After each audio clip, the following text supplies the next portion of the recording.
Ethereum repasse sous les 4000 $. Les altcoins ne veulent pas reprendre du poil de la bête, ils ne regrimpent pas. Que se passe-t-il? Est-ce qu'on aura vraiment une altcoin season ou non? Je vous en parle dans cette vidéo tout de suite.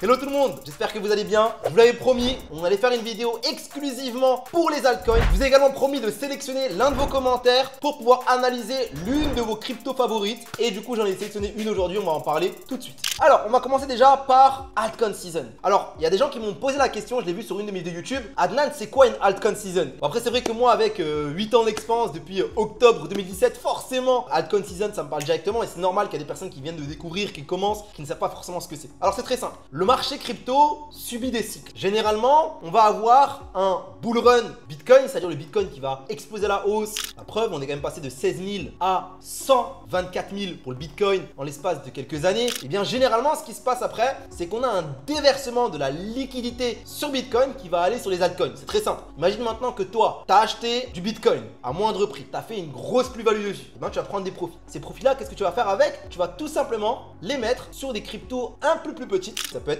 le top 10, donc les larges caps, ou ça peut être des mid cap ou des low cap. Mais généralement, tu vas répartir de façon réfléchie, de façon intelligente. Et donc forcément, ce qui va se passer, c'est quoi? C'est que lorsqu'on a justement ce déversement de liquidité, donc les gens ils prennent leurs profits sur le Bitcoin pour les mettre sur les altcoins, c'est ce qu'on appelle potentiellement la alt season. Et généralement, c'est pour ça qu'on dit que Bitcoin va exploser en premier. Ensuite, les large cap, Ethereum par exemple, Solana. Ensuite, les mid cap, entre top 10 et top 30 sur CoinMarketCap. Et ensuite, tu as les low cap. Et ceux-là vont généralement encore plus exploser, faire des fois 10, fois 20, fois 50, etc. etc. Donc voilà ce que c'est que la alt season. Et ça arrive généralement à chaque cycle. Les cycles sont tous différents, mais généralement, une alt season, de mon point de vue, va arriver. Plus ça va prendre de temps à arriver, mieux c'est pour tout le monde, parce que ça va permettre à monsieur et madame tout le monde, entre guillemets, à vous tous ici, de pouvoir avoir le temps de pouvoir investir en DCA tranquillement. Ok, donc là actuellement, est-ce qu'on est en alt season? D'après cet index là de alt season, on est actuellement en alt season. Ok, c'est-à-dire que les altcoins logiquement sont en train de grimper. On va voir ça juste après. Lorsqu'on est au-dessus des 75, on est en alt season. Lorsqu'on est en dessous des 25, on est en Bitcoin season. Donc on était en Bitcoin season encore jusqu'en début juillet 2025. Et là, depuis début septembre, depuis mi-septembre, on aurait démarré dans une alt season. Ok, altcoin season. Donc on va surveiller ça encore et encore. On verra un peu comment ça se passe. En tout cas, de mon point de vue, qu'est-ce qu'il en est? Si je vais sur le graphique d'Ethereum, je remarque que effectivement, Ethereum a bien grimpé. Depuis le 16 juin, Ethereum a littéralement explosé à la hausse et d'ailleurs a cherché un nouvel ATH. Donc un nouveau plus haut historique à 4 950 $. L'ancien plus haut historique était à 4 862 $. Donc on a atteint un plus haut historique. Maintenant, le marché a chuté. C'est cool, c'est bien parce qu'encore une fois, on a un sell the news par rapport notamment à la baisse des taux d'intérêt. Et il ne faut pas oublier aussi une chose, c'est que la baisse des taux d'intérêt est arrivée certes, mais seulement de 25 points, ce qui n'est pas énorme par rapport à toutes les hausses qu'il y a eu. Et on aurait apparemment de nouvelles baisses qui devraient arriver. Maintenant attention, parce que Jérôme Powell dans son discours montre qu'il reste quand même patient et qu'il n'est pas pressé de baisser les taux d'intérêt. Et c'est ce qui fait en sorte aussi que le marché chute actuellement. On en avait parlé dans l'avant-dernière vidéo. Maintenant, qu'est-ce qui se passe sur Ethereum? En weekly, on avait une belle trendline qui a cassé. Ok, donc ici on avait une prise de liquidité double top que vous pouvez voir en daily.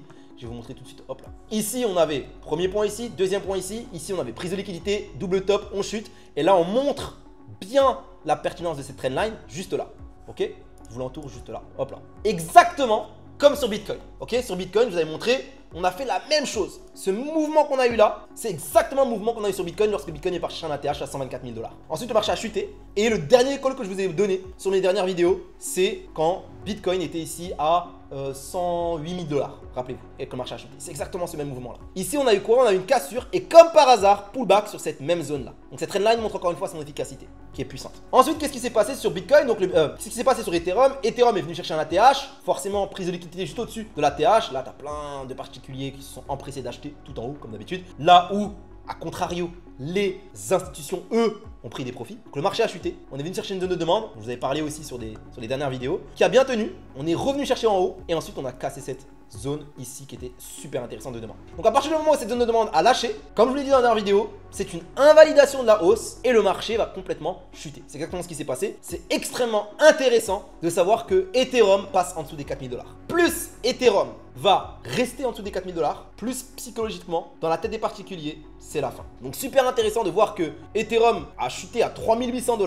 Et pour moi, c'est pas forcément fini. Mais tout dépendra également de Bitcoin. Parce que forcément, c'est Bitcoin qui va donner la direction. Donc si Bitcoin va chercher, comme potentiellement le scénario qu'on a, les 106 000 $, eh bien logiquement Ethereum devrait encore faire un plus bas. Si les 106 000 $ lâchent sur Bitcoin, comme je vous l'ai dit de mon point de vue, on devrait revenir chercher les 100 000. Donc pour moi, si 106 ça lâche, on vient à 100. Et donc si forcément on revient à 100 sur Bitcoin, Ethereum pourrait continuer à chuter. À combien, je ne sais pas. Il faudra surveiller Bitcoin et il donnera la direction également. Et je vois même Bitcoin potentiellement chuter en dessous des 100 000 $. Pourquoi pas revenir à 95, voire 91 000 $. Donc, ce qui serait intéressant à faire sur Ethereum actuellement, c'est tout simplement de tracer une Fibonacci du point le plus bas jusqu'au point le plus haut de la dernière tendance qui est haussière. Donc le point le plus bas, il est là, ce fameux 9 avril 2025. Bam!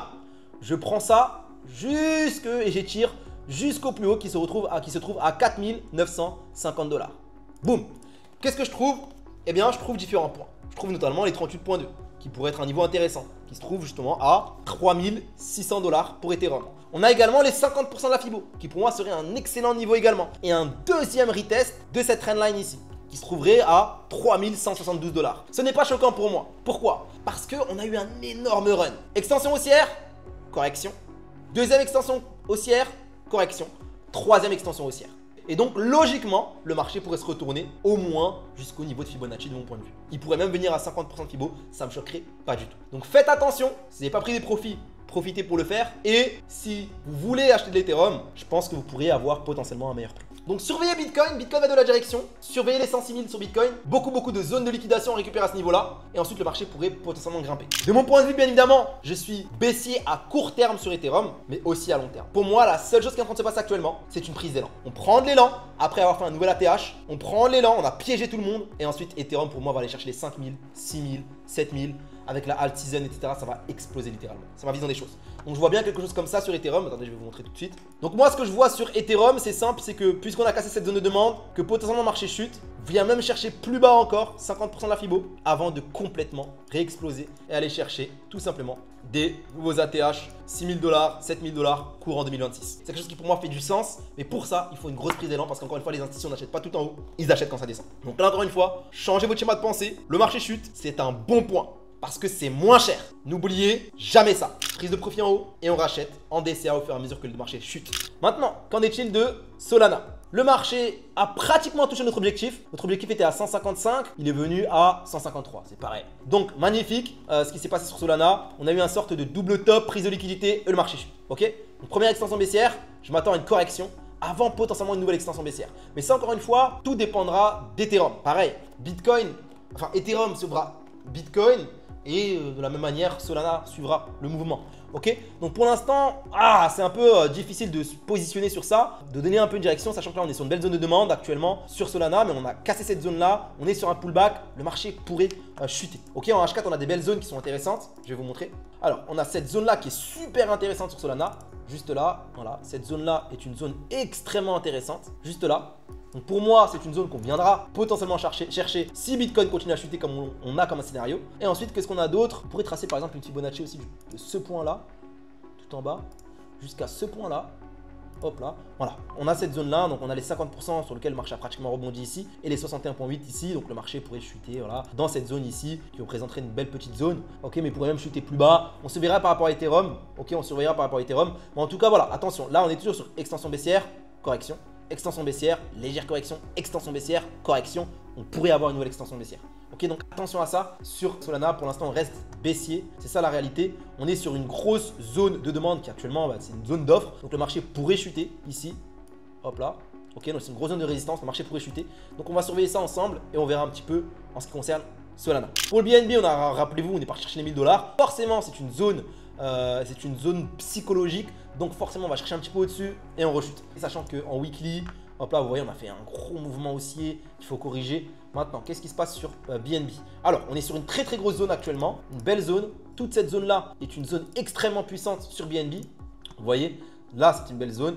Là, c'est une belle zone. À chaque fois, on a réagi. Et là, du coup, regardez, on a réagi une première fois ici et on a réagi ici. Donc, cette zone-là est une zone extrêmement intéressante sur laquelle il faudra surveiller ce qu'on peut casser. Et si on casse, ça sera une belle chute. Donc, attention, maintenant, là, on a bien corrigé quand même. Ça pourrait être une belle prise d'élan déjà pour repartir à la hausse sur BNB.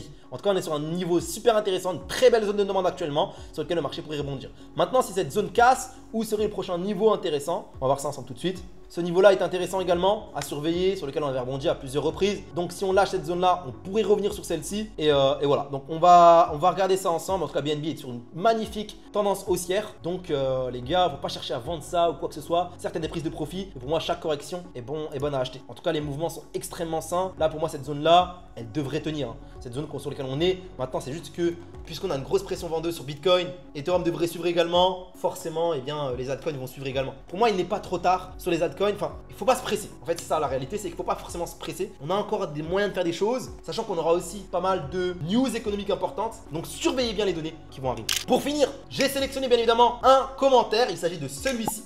Donc ce commentaire qui m'a demandé tout simplement, eh bien, Rose, la crypto Rose, qui est une crypto très intéressante. Donc on va voir ça ensemble tout de suite. N'hésitez pas, si vous le souhaitez, à commenter en dessous de cette vidéo une crypto que vous voulez que j'analyse. Je sais pas si c'est une crypto sur laquelle vous avez investi ou si vous voulez plus d'informations. Vous mettez la crypto en commentaire et à chaque fois, chaque vidéo, je vais essayer de sélectionner un commentaire et je vais analyser. Et donc on va regarder ensemble Rose tout de suite. Qu'est-ce qui se passe sur Rose? Alors Rose, en 2020, a littéralement explosé, gros multiplicateur. Ensuite, on a complètement chuté. En 2021, on a réexplosé avec le prochain cycle. Ensuite, bear market, le marché a complètement dégringolé. On a une zone d'accumulation avant de littéralement exploser à nouveau. On a chuté. On a refait une tentative en fin 2024 avec la baisse des taux d'intérêt notamment. Et là, on rechute. Est-ce que avec le desserrement de la politique monétaire de cette fin d'année 2025 et sur le début d'année 2026, est-ce qu'on pourrait avoir une nouvelle hausse sur Rose? De mon point de vue, oui. Surtout que pour moi, ce qu'on a actuellement, c'est exactement ce qu'on a eu, par exemple, ici. Une zone d'accumulation qu'on est actuellement en train de faire ici. Qu'on a eu également, par exemple, là. Grosse phase d'accumulation avant que le marché grimpe. Donc là, pour moi, ce qu'on a, c'est également une phase d'accumulation. Donc le marché a complètement dégringolé, phase d'accumulation, ok. Généralement, tu as un faux mouvement et après, tu as le marché qui grimpe. Donc, à quoi je m'attends maintenant sur du plus court terme? Si je me place par exemple en... ouais, on va se placer en daily. On a une grosse zone de demande sur laquelle le marché est actuellement, ok. Donc là, on a cette phase d'accumulation que vous avez vue. Je l'enlève et maintenant... qu'est-ce qu'on a? On a une belle zone de demande juste là, qui est extrêmement intéressante, sur laquelle le marché pourrait venir chuter avant de regrimper. On a également une sorte de trendline là. Si je trace de ce point-là jusque là à peu près, hop là, regardez, on a une belle trendline juste là. Super intéressant également. Premier point ici, deuxième point ici avec une fausse cassure, troisième point ici, quatrième ici, et là on a rebondi pile poil ici. Maintenant, cette trendline là, sur une zone d'accumulation, pour moi, n'a pas forcément de sens. Ok, je la trace, mais elle n'a pas forcément de sens. Pour moi, en réalité, on aura... de mon point de vue, c'est ce qu'on a assez souvent, un faux mouvement avant le départ. Donc moi, de mon point de vue, ce qu'il faut surveiller sur Rose, c'est ce faux mouvement. Il faut le trouver, ce faux mouvement. Il va y avoir à un certain moment un mouvement fort, rapide, à la baisse. Par exemple, s'il doit grimper à la baisse, par exemple, ça peut être plus ou moins bas. On peut même revenir en dessous des plus bas. On peut même faire ça avant de regrimper très fort, très vite. Ok?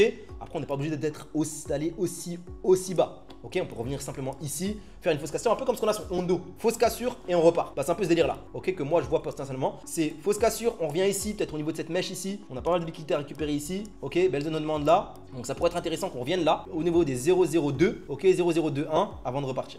Hop là, exactement là, ça pourrait être intéressant avant de repartir. Donc surveillez un peu le faux mouvement, ça va aller vite généralement et ça peut repartir. Mais ça reste clairement un très beau niveau pour acheter. Dites-vous que vous avez des gens qui ont acheté Rose ici, dans cette accumulation là, on est à un plus bas historique. On n'a jamais été aussi bas sur Rose. Renseignez-vous, faites vos recherches sur internet. Rose est un excellent projet. Des beaux fondateurs. Donc pour moi, il y a quelque chose à faire. Même si on est sur un plus bas historique. Et généralement, quand on est sur des plus bas historiques, c'est là où il y a les meilleures affaires. Donc oui, effectivement, toi qui m'as posé la question, Rose reste intéressant et on pourrait repartir de plus belle. Ok, donc voilà ce que je vois un peu sur Rose. Maintenant, ce qui serait intéressant réellement, c'est que on arrive à casser certaines zones. Par exemple, celle-ci. Cette zone-là est une zone qu'il faudrait qu'on arrive à casser assez rapidement. Et dès qu'on arrive à casser cette zone, logiquement, on pourrait repartir. Logiquement, on pourrait repartir lorsqu'on aura cassé cette zone. Moi, ce que je vois, c'est un dernier mouvement et ensuite il va repartir. Attention, je pense réellement que sur les altcoins, pour ceux qui pensent qu'il n'y aura pas d'alt season, etc., que les cryptos ne vont pas repartir, etc., je suis pas d'accord avec ça. Maintenant, ça reste mes convictions. Je peux me tromper, ça se trouve, ça va jamais repartir. Mais en tout cas, moi, je reste dans ces convictions-là que ça va repartir, que ce soit Ethereum, Solana, etc., qui sont déjà en train de partir. Les petits altcoins également, par la suite, ça prendra peut-être un peu de temps, mais ça arrivera. À chaque fois qu'on a eu un desserrement de la politique monétaire, le marché crypto a toujours grimpé. Vous pouvez aller les regarder dans l'historique, vous allez voir que c'est toujours le cas. Donc, je vous invite vraiment à bien surveiller ça, à bien surveiller les chiffres, inflation, emploi, les tarifs douaniers, quel impact ça a. Tout ça, c'est des choses qui vont être importantes et c'est ça que les investisseurs surveillent. Donc, encore une fois, mettez-vous dans la peau d'un investisseur, ok? Donc, je compte sur vous en tout cas. Si vous avez encore une fois une autre crypto que vous voulez que j'analyse, n'hésitez pas à la dire en commentaire. Si vous avez kiffé cette vidéo, n'hésitez pas à lâcher un petit like, les gars. Je compte sur vous vraiment. Ça donne énormément de force, ça me fait super plaisir. Et abonnez-vous pour ne surtout pas louper la prochaine vidéo où je continuerai à vous apporter un maximum de valeur. Encore une fois, n'oubliez pas que les résultats passés ne représentent pas les résultats futurs. Investissez avec 100% de responsabilité. Je compte sur vous. Je vous souhaite une très bonne journée ou soirée, peu importe le moment auquel vous regardez cette vidéo. Let's go, à très bientôt. Let's go!